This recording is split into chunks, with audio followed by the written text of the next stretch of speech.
एक बार की बात है, किसी जंगल में एक कौवा रहता था। वो बहुत ही खुश था क्योंकि उसकी ज़्यादा इच्छाएं नहीं थीं। वह अपनी जिंदगी से संतुष्ट था, लेकिन एक बार उसने जंगल में किसी हंस को देख लिया और उसे देखते ही सोचने लगा कि ये प्राणी कितना सुंदर है। ऐसा प्राणी तो मैंने पहले कभी नहीं देखा। इतना साफ और सफ़ेद, ये तो इस जंगल में औरों से बहुत सफ़ेद और सुंदर है, इसलिए ये तो बहुत खुश रहता होगा।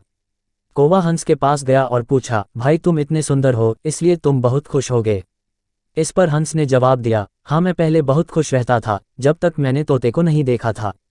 उसे देखने के बाद से लगता है कि तोता धरती का सबसे सुंदर प्राणी है। हम दोनों के शरीर का तो एक ही रंग है, लेकिन तोते के शरीर पर दो दो रंग है। उसके गले में लाल रंग का घेरा और वो सूर्ख हरे रंग का था। सच में वो बेहद खूबसूरत था। अब कौवे ने सोचा कि हंस तो तोते को सबसे सुंदर बता रहा है, तो फिर उसे देखना होगा। कौवा तोते के पास गया और पूछा, भाई तुम दो दो रंग पाकर बड़े खुश होगे। इस पर तोते ने कहा, हाँ मैं तब तक खुश था जब तक मैंने मोर को नहीं देखा था। मेरे पास तो दो ही रंग हैं, लेकिन मोर के शरीर पर तो कई तरह के रंग हैं। अब कौवे ने सोचा, सबसे ज्यादा खुश कौन है ये तो मैं पता करके ही रहूंगा, इसलिए अब मोर से मिलना ही पड़ेगा। कौवे ने मोर को जंगल में ढूंढा, लेकिन उसे पूरे जंगल में एक भी मोर नहीं मिला और मोर को ढूंढते ढूंढते वह चिड़ियाघर में पहुंच गया तो देखा मोर को देखने बहुत से लोग आए हुए हैं और उसके आसपास अच्छी खासी भीड़ है।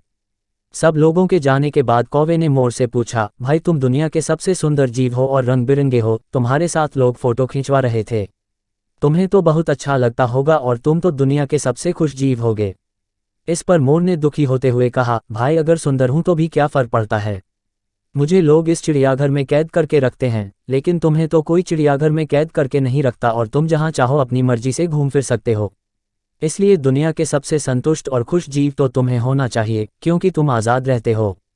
कौवा हैरान रह गया, क्योंकि उसके जीवन की अहमियत कोई दूसरा बता गया। दोस्तों, ऐसा ही हम लोग भी करते हैं। हम अपनी खुशियों और गुणों की तुलना दूसरों से करते हैं, ऐसे लोगों से जिनका रहन सहन का माहौल हमसे बिल्कुल अलग होता है। हमारी जिंदगी में बहुत सारी ऐसी चीज़ें होती हैं जो केवल हमारे पास हैं, लेकिन हम उसकी अहमियत समझकर खुश नहीं होते।